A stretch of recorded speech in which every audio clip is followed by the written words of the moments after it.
வீடு கட்டி குடிபோவதற்காக ஒரு சடங்கு மார்க்கத்தில் கிடையாது. வீடு குடிபோவதற்காக வேண்டி மௌலிது ஓதுவது, ராத்திபுகள் செய்வது, திக்ர்கள் செய்வது, மாட்டை கொண்டை நடுவுட்ல விட்டு அதை சிறுநீர் கழிக்க வைப்பது, முதல்ல பாலை காய்ச்சி பொங்கணும் என்று சொல்வது, மஞ்சள் அங்கங்க மூளையில எல்லாம் தடவுறது, வாசல்ல அந்த நமச்சாரம் இந்த மாதிரி எல்லாம் கருப்பு கயிறெல்லாம் கட்டி தொங்க போடுறது, இப்படி நிறைய கூத்துக்கள்லாம் நடக்குது. இது அனைத்துமே பிற சமயத்து கலாச்சாரம். ரசூல் ஸல்லல்லாஹு அலைஹி வஸல்லம் சொல்கிறார்கள், ஒரு சமுதாயத்தினுடைய நடவடிக்கைக்கு ஏற்ப யார் நடக்கிறாரோ அவரும் அவங்கள சேர்ந்தவர் தான் என்று ரசூல் ஸல்லல்லாஹு அலைஹி வஸல்லம் சொல்றாங்க. அப்ப இது வேற ஒருத்தங்க அவங்க மார்க்க கடமையா செய்யறாங்க, அவங்க மதத்தில் உள்ள சடங்கா செய்யறாங்கன்னா உங்களுக்கு ஏன் இது ஏன் ஒரு முஸ்லிம் செய்யணும்? எல்லா காரியத்தையும் பிஸ்மில்லான்னு சொல்லி துவங்குற மாதிரி பிஸ்மில்லான்னு திறந்துட்டு உள்ள போங்க, போய் வேணா அல்லாஹ்ட்ட துஆ செய்யுங்க. அதிகபட்சமா நமக்கு என்ன கிடைக்கிறதுன்னு கேட்டா, வீடு குடிபோவதற்காக வேண்டி நம்முடைய வசதிக்கு தகுந்தவாறு விருந்து கொடுக்கலாம். அது ஒண்ணுதான் நமக்கு மார்க்கத்துல நமக்கு அனுமதிக்கப்பட்டதாக இருக்கிறது. இப்படி வீடு குடி போறதுக்கு விருந்து கொடுக்கலாம் என்று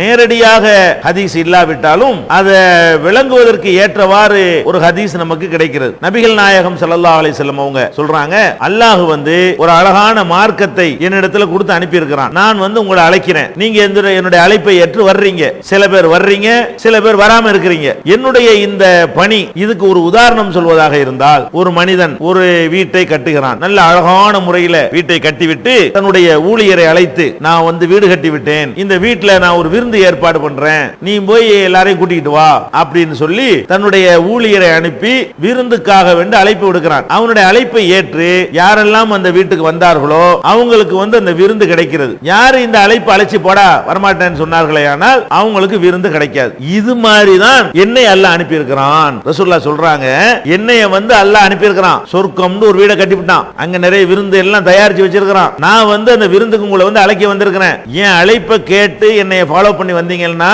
உங்களை அங்க கொண்டே விட்டுருவேன், நல்லா சாப்பிடுவீங்க. என் அழைப்பை கேட்டு நீங்க வரல என்று சொன்னா உங்களுக்கு அந்த சாப்பாடு கிடைக்காது. இது வீடு கட்டுறதுக்கு விருந்து கொடுக்கலாங்கிறதுக்காக அவங்க சொல்லல. ஆனாலும் ரசூல் ஸல்லல்லாஹு அலைஹி வஸல்லம் அவங்க தன்னுடைய வேலையை உதாரணம் காட்டும் பொழுது மார்க்கத்தில் தடை செய்யப்பட்ட அல்லது விரும்பத்தகாத ஒரு விஷயத்தோடு ஒப்பிட்டு உதாரணம் காட்டுவாங்களா? காட்ட மாட்டாங்க. அப்ப இதுல இருந்து இந்த உதாரணம் ஹராமானத ரசூலுல்லாஹ் உதாரணம் காட்ட மாட்டாங்க. கெட்டதுக்கு கெட்ட உதாரணத்தை காட்டணும், நல்லதுக்கு நல்ல உதாரணத்தை காட்டணும். அப்ப ரசூல் ஸல்லல்லாஹு அலைஹி வஸல்லம் அவங்க வீடு கட்டி விருந்து கொடுக்கிறதுக்கு என்னுடைய வேலையும் அந்த வேலைக்கு ஒப்பானது அப்படின்னு சொன்னதன் மூலமாக நம்ம ஒரு வீடு கட்டினால் அதுக்கு விருந்து கொடுக்கலாம். சூப்பரா ஒரு விருந்தை தயார் பண்ணி அதுக்கு நீங்க ஏற்பாடு பண்ணீங்கன்னு சொன்னா அதுக்கு மார்க்கத்தில் அனுமதி இருக்கிறது என்பதற்கு இந்த ஹதீஸை நம்ம ஆதாரமா கொள்ளலாம். அதான் இருக்கே தவிர எந்த விதமான சடங்கு பாத்தியா ஒண்ணுமே அது கிடையாது.